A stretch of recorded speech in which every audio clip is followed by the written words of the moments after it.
Let's get right into today's explainer, where we're unpacking the architecture of narcissism, deconstructing the main character trap. This source material is basically a super concentrated creative brief for a visual sequence, but man, it completely dismantles the dark side of social media. Okay, to really grasp the power of this piece, we gotta start with the hook. The script demands these exact words be delivered in this deep, haunting whisper. You think you're the hero of this story, but in reality, you're just a victim of a psychological script you didn't write. Just let that hang there for a second. It's such a brilliant tactic to instantly grab you.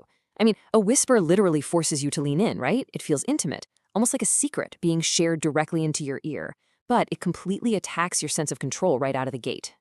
And notice the stark contrast here. The hero of the story versus the victim of a psychological script. On one hand, you've got the hero illusion. It's exactly what social media algorithms sell us, isn't it? Every time you post that perfectly curated photo or slap some trending audio onto a video of your morning coffee, you are casting yourself as the main character. It feels empowering. But then the script hits us with victim of a psychological script. It's basically saying, hey, actually, scratch that. This feeling isn't even your idea. It's a predefined loop built by tech companies to keep you hooked. It's literally holding up a mirror and saying the tools we use to stand out are actually just standardizing our behavior. So, let's break down the actual mechanics of this 12-second timeline, because the author is incredibly precise here. Step 1, we get exactly 3 seconds of a crowded street that's totally blurred out except for one person in razor-sharp focus. Think about what that actually looks like. It's the literal manifestation of narcissism. Everyone else is just a blur, an extra, while you are in perfect focus. Step 2, right over that isolating image, we get that haunting whisper we just talked about, planting this massive seed of doubt.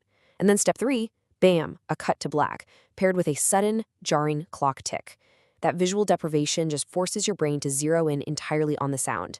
It's like a countdown. Time is running out. Right after that sudden tick, the script drops this title, Welcome to the Main Character Trap. It's a phenomenal transition. That cut to black and the ticking sound act like a palate cleanser. It jolts you out of that passive, zombified scrolling state to formally welcome you to the simulation. And pay attention to the word choice here. It isn't the main character trend. It's not a syndrome, it's a trap. And you know, a trap implies a trapper. It implies something deliberately built to catch prey. And in this context, the prey is your attention and your identity.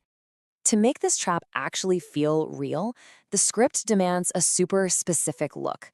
A cinematic dark aesthetic, high contrast visuals, and these piercing neon blue highlights.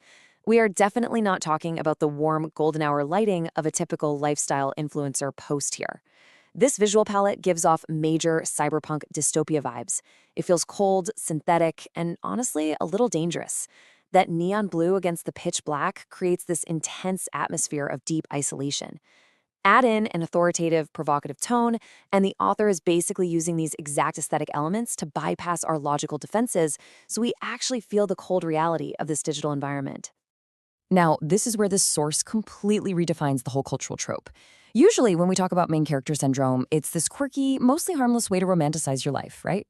But this script impartially lays out the author's much heavier claim. It frames it as a dark, psychological weapon. The author specifically points to Generation Z as the target, arguing that the very architecture of social media pushes this hyper-individualistic worldview. It's a really powerful framing. It's suggesting that these platforms aren't just innocently hosting our content. They are actively architecting our psychology, deliberately feeding our egos just to keep us locked in their ecosystem. Which brings us to this fascinating core paradox: narcissism on one side and loneliness on the other. The script argues that these aren't opposites at all. They actually feed into each other in this endless loop. Think about it. If you're constantly trained to see yourself as the absolute center of the universe, you kind of end up diminishing the humanity and complexity of everyone else. They just become NPCs, non-playable characters in your movie. And if everyone around you is just a prop for your narrative, well, genuine, vulnerable connection becomes basically impossible. So the narcissism the platform demands inevitably results in profound loneliness. And what do we do when we feel lonely? We go right back to the platform for a quick hit of validation, and the whole shebang starts all over again. So we reach the culmination of this microscript with a pretty profound challenge. The piece is designed to leave that sudden ticking clock echoing in your mind, paired with this final provocative question. Are you writing your own story or just following the script? It completely shatters the fourth wall. After exposing the architecture of the trap, the spotlight swings right back onto you. It's demanding that we critically look at our own digital habits.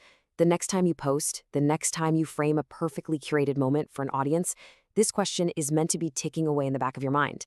It transforms a simple 12-second concept into a lingering philosophical inquiry. Keep this question with you as you navigate your own digital spaces today. Are you the author or just an actor?